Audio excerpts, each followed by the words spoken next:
कल्पितजम्बूफलचारुभक्षणम् उमासुतं सुकपिनाशकालिकं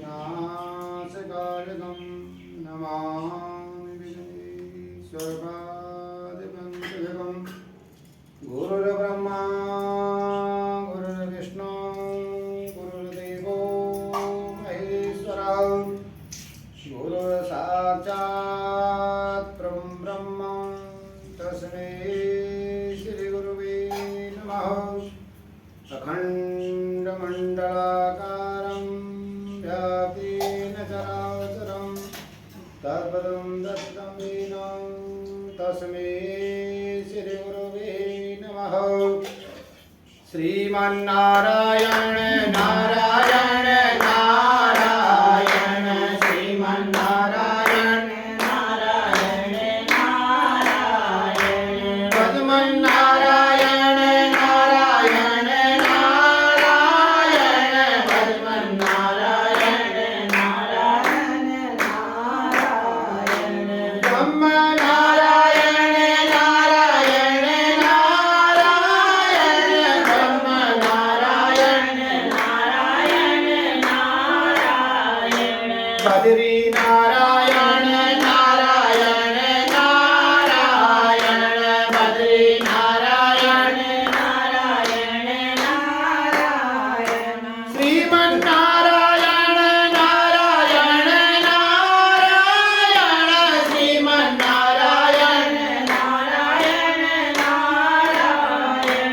भजमन्नारायण नारायण नारायण भजमन्नारायण बोलिए श्री विष्णु भगवान की जय। बोलिए श्री वेद व्यास जी महाराज की जय। बोलिए श्री ठाकुर जी महाराज की जय।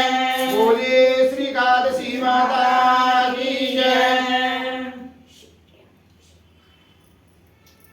ज्येष्ठ मास शुक्ल पक्ष निर्जला एकादशी का महात्म्य। श्री भीमसेन बोले, हे पितामह, भ्राता युधिष्ठिर, माता कुंती, द्रौपदी, अर्जुन, नकुल और सहदेव आज एकादशी के दिन व्रत करते हैं और मुझे भी एकादशी के दिन व्रत करने को अन्न न खाने को मना करते हैं। मैं उनसे कहता हूं कि भाई, मैं भक्ति पूर्वक भगवान की पूजा कर सकता हूं, दान दे सकता हूं, परंतु मैं एकादशी के दिन भी भूखा नहीं रह सकता हूं।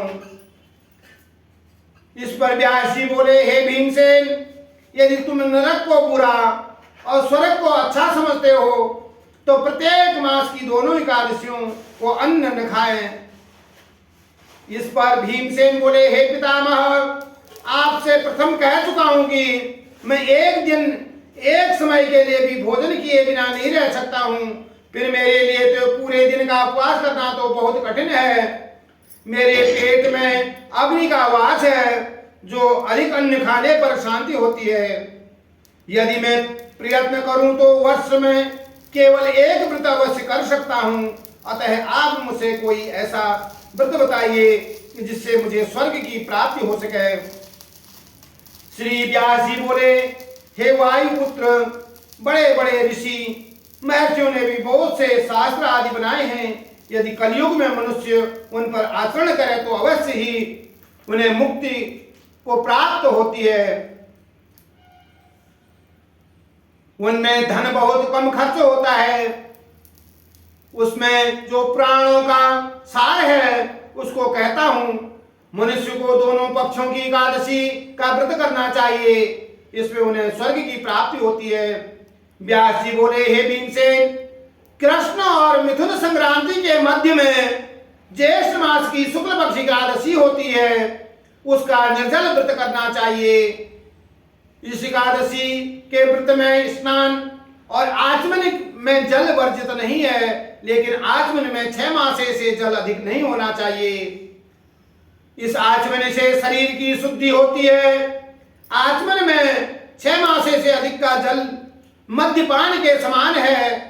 इस दिन भोजन नहीं करना चाहिए। भोजन करने से व्रत नष्ट हो जाता है। यदि सूर्योदय से सूर्यास्त तक मनुष्य जलपान न करे तो उसे 12 एकादशियों के फल की प्राप्ति होती है। द्वादशी के दिन सूर्योदय से पहले उठना चाहिए। इसके पश्चात ब्राह्मण को भोजन कराना चाहिए। पश्चात स्वयं भोजन करना चाहिए। हे भीमसेन, स्वयं भगवान ने मुझे कहा था कि इस एकादशी का पुण्य समस्त तीर्थों के दान के बराबर है। एक दिन निर्जल रहने से मनुष्य पापों से मुक्त हो जाती है। जो मनुष्य निर्जल एकादशी का व्रत करते हैं उनको मृत्यु के समय भयानक यमदूत नहीं दिखते हैं, वरन भगवान विष्णु के दूत स्वर्ग से आकर उनको पुष्पक विमान पर बैठाकर स्वर्ग को ले जाते हैं। संसार में सबसे श्रेष्ठ निर्जला एकादशी का व्रत है।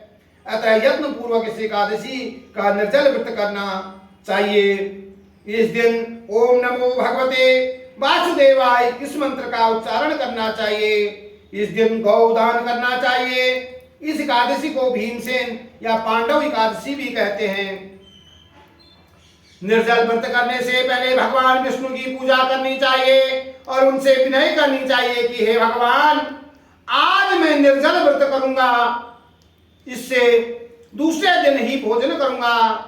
मैं इस व्रत को श्रद्धा पूर्वक करूंगा, उससे मेरे सब पाप नष्ट हो जाएं। उस दिन एक बड़े वस्त्र से ढककर स्वर्ण सहित दान देना चाहिए। जो मनुष्य व्रत के अंतराल में स्नान तप आदि करते हैं उनको करोड़ों फल का स्वर्ण दान का फल मिलता है। जो मनुष्य इस दिन यज्ञ होम आदि करते हैं उनका फल भी वर्णन नहीं हो सकता है। इस निर्जल एकादशी के व्रत से मनुष्य विष्णु लोक को जाते हैं। जो मनुष्य इस दिन अन्न खाते हैं उनको चांडाल समझना चाहिए, वे अंत में नरक को जाते हैं। ब्रह्म हत्यारे, मद्यपान करने वाले, चोरी करने वाले, गुरु से द्वेष करने वाला, असत्य बोलने वाला इस व्रत को करने से स्वर्ग को चला जाता है। हे कुंती पुत्र, जो पुरुष या स्त्री इस व्रत को श्रद्धा पूर्वक करते हैं उनको निम्नलिखित कर्तव्य है। उन कर्तव्यों को ध्यान पूर्वक से सुने। उन्हें सर्वप्रथम विष्णु भगवान की पूजा करनी चाहिए।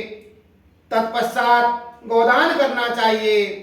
उस दिन ब्राह्मण को दक्षिणा मिष्टान आदि देना चाहिए।